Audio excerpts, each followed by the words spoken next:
یہ میں ایک عام اسکول کی طالب تھی.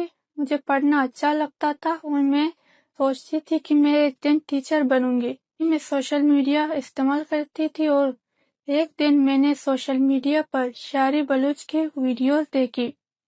مجھے سمجھ نہیں آ رہا تھا کہ ایک پڑھی لکھی عورت جس کے بچے بھی تھے وہ ایسا کیسے کر سکتی ہے. اسی تجسس میں میں نے اور ویڈیوز، گانے یہ سب دیکھنا شروع کر دی. اسی دوران انسٹاگرام پر ایک شخص سے بات ہونے لگی. وہ بھی محرم بلوچ اور بشیر زیب کی بہت باتیں کرتا تھا. اس نے ایک کتاب بھیجی. وہ کتاب میں نے کئی بار پڑھی. مجھے سمجھ نہیں آ رہا تھا. جب میں نے کتاب پڑھی مجھے لگتا تھا کہ اس کتاب میں کوئی سچ ہے.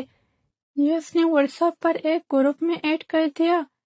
اس واٹس ایپ گروپ میں ایسے ویڈیوز تھے جو BLA کے کاموں کو دکھایا جاتا تھا اور عورتوں کو خودکش حملوں کے لیے ہیرو بنا کر پیش کیا جاتا تھا. بنا کر کسی نے اور جو تنظیم ہے انہوں نے اس کو ان کی ذہن سازی کی تاکہ یہ ان کے لیے کام کر سکے اور ان کو اپنے جو خودکش بمبار جو ماضی میں نام ہے ان کا ہیرویٹک جو کہانیاں سنا کر ان کی، جیسے آج کل سوشل میڈیا پر کسی کو ہیرو بنا کر پیش کر کے اور پھر سانگس ان کے جد و جہد کے پیچھے ایک جو فرسودہ سی کہانی بنا کر اور اس بچی کی ذہن سازی کی گئی اور ان کو تیار کیا گیا کہ یہ. وزیر داخلہ سندھ ضیاء الحسن لنجار نے خبردار کیا ہے کہ دشمن عناصر اب بندوق کے بجائے سوشل میڈیا کے ذریعے ہمارے بچوں اور بچیوں کے ذہنوں کو نشانہ بنا رہے ہیں اور کم عمر بچوں کو ریاست کے خلاف استعمال کرنے کی منظم کوششیں جاری ہیں. کراچی میں پریس کانفرنس کرتے ہوئے وزیر داخلہ سندھ نے کہا کہ ریاست مخالف اور دہشت گرد 3 عناصر معصوم بچوں اور بچیوں کو کہانیاں، ہمدردی اور جھوٹے نظریات کے ذریعے شدت پسندی کی طرف دھکیل رہے ہیں. ان کا کہنا تھا کہ دشمن ہمارے ہی بچوں کو ہمارے ہی خلاف استعمال کرنے کی کوشش کر رہا ہے اور آج دشمن کا سب سے خطرناک ہتھیار موبائل فون ہے.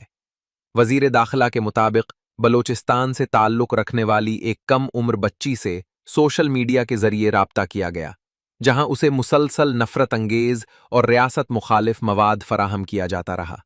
اس بچی کی باقاعدہ ذہن سازی کی گئی اور اسے خودکش بمبار بنانے کی تیاری کی جا رہی تھی. انہوں نے کہا کہ یہ کوئی معمولی واقعہ نہیں بلکہ ایک انتہائی سنگین اور خطرناک رجحان کی نشاندہی کرتا ہے. ایڈیشنل IG CTD محمد آزاد خان نے بتایا کہ متاثرہ بچی کو ایک واٹس ایپ گروپ میں شامل کیا گیا تھا جہاں کالعدم تنظیم BLA کے ایک ریکروٹنگ ایجنٹ نے براہ راست رابطہ کیا اور اسے شدت پسندانہ سوچ کی طرف مائل کرنے کی کوشش کی. ان کے مطابق بروقت کارروائی کرتے ہوئے اداروں نے بچی کو مکمل طور پر محفوظ بنا لیا، ورنہ نقصان انتہائی بڑا ہو سکتا تھا. متاثرہ بچی نے اپنے بیان میں بتایا کہ سوشل میڈیا پر پہلے نفرت انگیز مواد سامنے آیا، پھر وہی مواد بار بار دکھایا جانے لگا جس سے آہستہ آہستہ سب کچھ سچ لگنے لگا. اس نے بتایا کہ جب رابطہ کار کو معلوم ہوا کہ اس کے والد حیات نہیں ہیں تو اس کی کمزوری کو ہمدردی کے نام پر استعمال کیا گیا. بچی کے مطابق اسے واٹس ایپ گروپس میں شامل کیا گیا جہاں دہشت گرد کارروائیوں کو قربانی اور بہادری کے طور پر پیش کیا جاتا تھا. اس عمل کے دوران اس کی تعلیم شدید متاثر ہوئی اور اس کے ذہن میں یہ بات بٹھائی گئی کہ جان دینا ہی سب سے بڑا مقصد ہے. اسے بار بار یہ باور کرایا گیا کہ اگر کوئی بڑا کام کر لیا تو لوگ ہمیشہ یاد رکھیں گے. متاثرہ بچی نے کہا کہ عورتوں اور بچیوں کو قربان کرنا بلوچت نہیں. بلوچ روایات عورت کی عزت اور تحفظ سکھاتی ہیں. اس کے مطابق جو لوگ قربانی کے نام پر گروپس میں شامل کرتے ہیں وہ مددگار نہیں بلکہ شکاری ہوتے ہیں، اور جو کوئی جان دینے کو بڑا مقصد کہے وہ زندگی کا دشمن ہے. بچی نے انکشاف کیا کہ اسے گھر سے نکلنے کے لیے بہانہ بنانے پر آمادہ کیا گیا اور پھر بس کے ذریعے کراچی روانہ کر دیا گیا. تاہم ناکے پر پوچھ گچھ کے دوران وہ گھبرا گئی اور اسی لمحے اسے احساس ہوا کہ وہ کس تباہی کی طرف جا رہی تھی. متاثرہ بچی کی والدہ نے عوامی مفاد میں بیان دیتے ہوئے کہا کہ وہ چاہتی ہیں کہ کوئی اور بچی اس جال میں نہ پھنسے۔ انہوں نے قانون نافذ کرنے والے اداروں کا شکریہ ادا کرتے ہوئے کہا کہ ریاست نے ماں کی طرح ان کی بیٹی کی جان، عزت اور مستقبل کو محفوظ بنایا۔ وزیر داخلہ سندھ نے واضح کیا کہ کالعدم BLA اور BLF خواتین اور کم عمر بچیوں کو بطور ہتھیار استعمال کر رہی ہیں۔ ان کا کہنا تھا کہ خودکش حملہ نہ اسلام میں جائز ہے، نہ انسانیت میں، اور نہ ہی بلوچ روایات میں اس کی کوئی گنجائش ہے۔ یہ کسی قسم کی مزاحمت نہیں بلکہ بچوں کا استحصال اور کھلی دہشت گردی ہے۔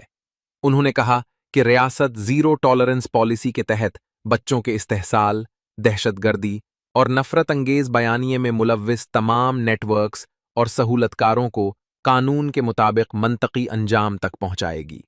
دہشت گردوں کا سب سے بڑا ہتھیار اب بارود نہیں بلکہ جھوٹا بیانیہ ہے جو سوشل میڈیا کے ذریعے پھیلایا جا رہا ہے۔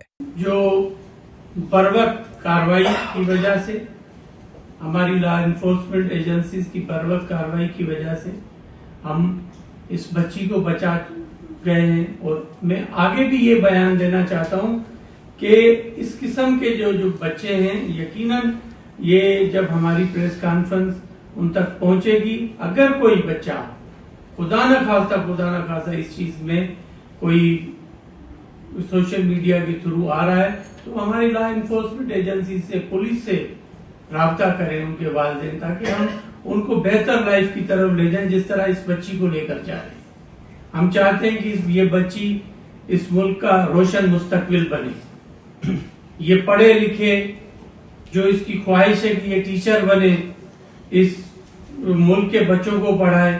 ہم چاہتے ہیں کہ ان کی فیملی پرامن طریقے سے اور ایک بہتر شہری کی طرح اور اچھے ماحول میں پل بڑھ سکے اور یہ اپنے فیملی کے ساتھ خوش رہے۔